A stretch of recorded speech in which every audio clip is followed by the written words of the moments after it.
The Compromise of 1850 was orchestrated by Henry Clay. The Compromise, enacted on September 9, 1850, was supposed to ease the growing tension between the North and South. 5 major points to the compromise were intended to heal the nation. First, California was added to the Union as a free state. Secondly, Texas surrendered money due from the federal government. Third, all new states to the Union could choose to be slave state or not. Fourth, slave trading would be illegal in Washington, D.C., the home of the federal government.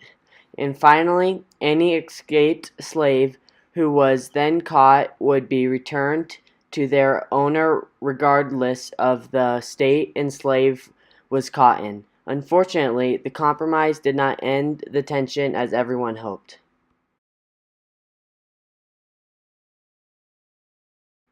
Fugitive Slave Act, while part of the Compromise of 1850, stood alone as the key effort to end the tension.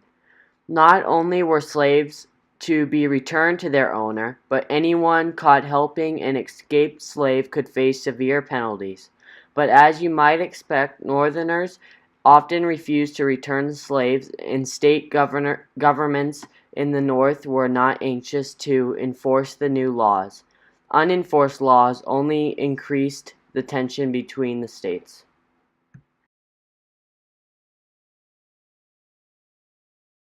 In 1851, a new novel was published, Uncle Tom's Cabin.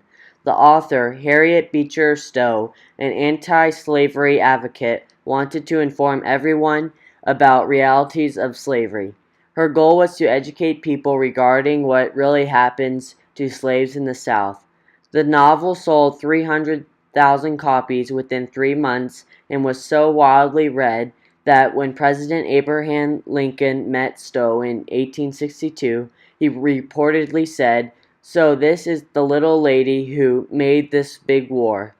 This was to motivate people to help stop slavery. This novel radically influenced those who read it, causing them to support the anti-slavery cause. Tensions continued to rise.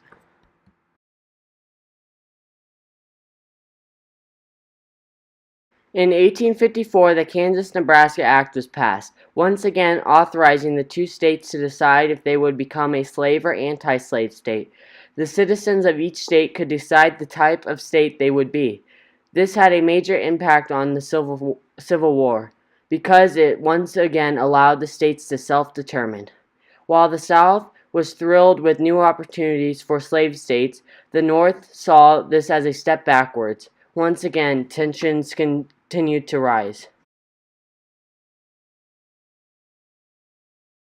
On the night of May 24, 1856, John Brown, enraged on the chaos in Lawrence, Kansas, in the beating of Charles Sumner on the Senate floor, joined his 5 sons and 3 other associates, murdering 5 pro-slavery men at 3 different cabins along the banks of Pottawattamie Creek, near present-day Lane, Kansas. The nation now watched as vigilantes took the law into their own hands. Tensions continued to rise. In 1857, the Dred Scott decision showed how difficult it was to create new laws with each state having a different approach. A slave moved to Illinois with his master, where his owner soon died. Illinois was a free state, so the slave claimed he was a free man. The widow, not wanting to lose rights to the slave, demanded he was now hers. Dred Scott lost the case, and anti-slavery supporters were furious. The legal precedent created more tension than ever before. John Brown's raid on Harper's Ferry was in 1859. John Brown wanted to start a rebellion with the slaves in West Virginia. Once again, John and his 4 sons raided the gun depot in Harper's Ferry. In the end, only John survived. He was executed for treason. More and more angst was generated with each act of violence. It was becoming clear things were not getting better.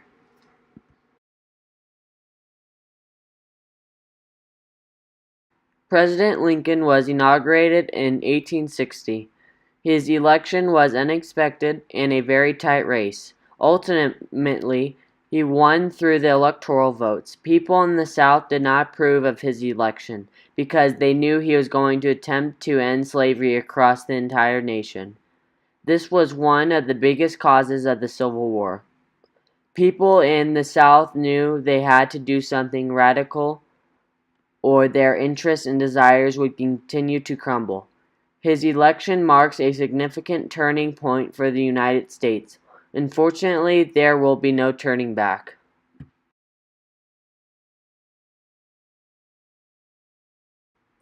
The Confederacy was finally formed in 1861, creating the Confederate States of America. The North was furious, determined to sustain the Union. Senators officially left Washington, D.C., and returned to their home states. It would only be a matter of time before the 2 independent nations would clash. The aroma of war filled the air.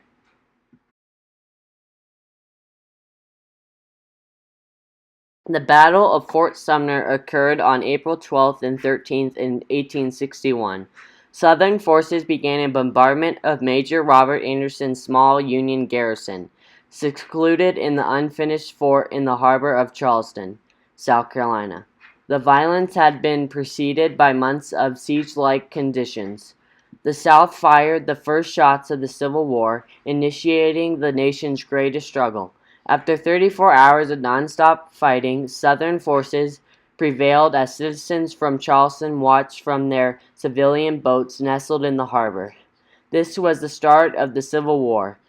No one could have imagined the bloodshed.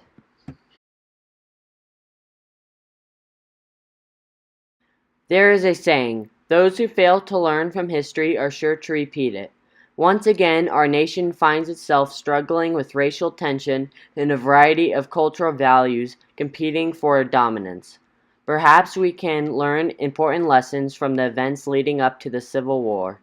If nothing else, actions matter, and so do the things we say.